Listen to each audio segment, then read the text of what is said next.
Écoute, j'ai Photolia en tête, j'ai envie de lancer ma boîte, mais je suis rappelé à la raison par mes parents. Ma mère m'appelle un jour en me disant «T'es gentil mon chéri, mais il va falloir que tu sois autonome, indépendant et que tu payes Voilà, à te débrouiller tout seul un peu. pour bouffer, quoi». Ouais. Et donc du coup, je me suis dit: «Waouh, il va falloir que je trouve un boulot» et j'ai commencé à déposer ma candidature à droite à gauche. Je suis tombé, j'ai été pris, hein, alors j'ai eu pas mal de refus finalement parce que, un peu insolent, un peu Ça se voyait déjà autoritaire. dans les lettres de Ouais, motivation que tu étais insolent? j'étais Tu étais ouais. pas vraiment motivé? Non, j'étais Non, pas ça se motivé, voyait? j'étais pas Ouais. dedans, j'étais pas Mmh. dedans, j'étais pas dedans et souvent j'étais convié au premier entretien et souvent ça se Et pas au passait mal. deuxième. Ouais, exactement, pas souvent au 2e Et et tu avais un bon CV, mais c'est à l'oral que exactement, ouais. ça passait pas forcément. Mais en fait, j'avais vraiment ce projet Photolier en tête et en même temps le besoin, la nécessité, parce que j'avais pas de quoi finalement me nourrir, de trouver un job. J'ai trouvé un job finalement dans une boîte de conseil à Paris. Ça a duré 3 jours et je me suis fait virer au bout de 3 jours. Et comment tu t'es fait virer?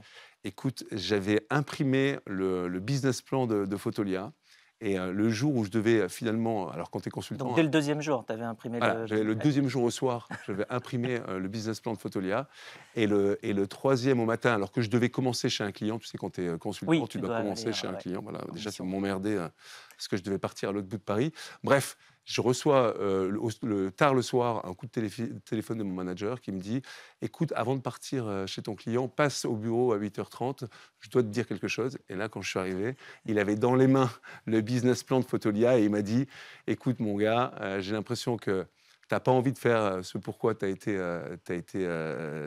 venu nous rejoindre et nous, on n'a pas envie de travailler avec quelqu'un qui est pas dedans. Donc, je mets fin à ta période d'essai». Je me suis retrouvé, je me rappelle, à 9h au milieu de Paris, au niveau de la exactement, je le vois en tête, près de la gare Saint-Lazare et je me suis dit: «Allez, à nous 2, il va falloir que je lance mon business, quoi». Donc tu as passé à peu près 2 jours et 30 minutes à travailler pour quelqu'un d'autre dans ta vie. Exactement et j'ai réalisé qu'à la fin, tu as quand même un solde de tout compte qui te permet de gagner un peu d'argent pour financer, les Eh ben oui. 3-4 prochaines semaines, quoi. Et donc c'est là que tu lances, Photolia. En 2004, Stéphanie va nous en parler.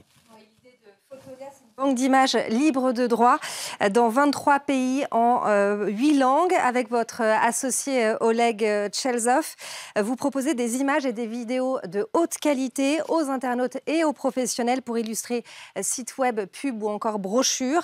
Très vite, le succès est colossal et planétaire. La barre des 4 millions de membres est franchie en 2008. La base de données compte 34 millions d'images et de fichiers. Et en 2014, vous vendez Photolia à Adobe pour 800 millions de dollars. Et pourquoi tu étais convaincu que ça allait marcher et comment tu as fait? Écoute, à l'époque, il existait des banques d'images professionnelles, ensuite des noms comme Getty ou Corbis et ces banques d'images étaient alimentées par des photographes professionnels et moi, j'ai eu cette, idée folle, un peu naïve à l'époque, de se dire, d'une part, qu'on allait pouvoir créer une banque d'images avec les photos prises par les amateurs, le tout un chacun qui avait un appareil photo numérique et j'avais aussi cette deuxième conviction que la qualité des photographies numériques allait être assez importante pour pouvoir être utilisée de manière professionnelle et c'est comme ça que Et je suis puis à arrivé. l'époque, c'était des appareils photo numériques, des vrais, c'était pas sur les téléphones, hein. Ah non, non, C'était c'était l'appareil vraiment, photo numérique, 3 millions de pixels. Je me rappelle qu'avec, justement mon premier stage que j'avais fait un petit peu avant, le stage justement où j'ai rencontré mon associé Oleg Cheltsov, j'avais gagné un petit peu d'argent et je m'étais acheté un petit Sony Exilim à l'époque, 3 millions de pixels.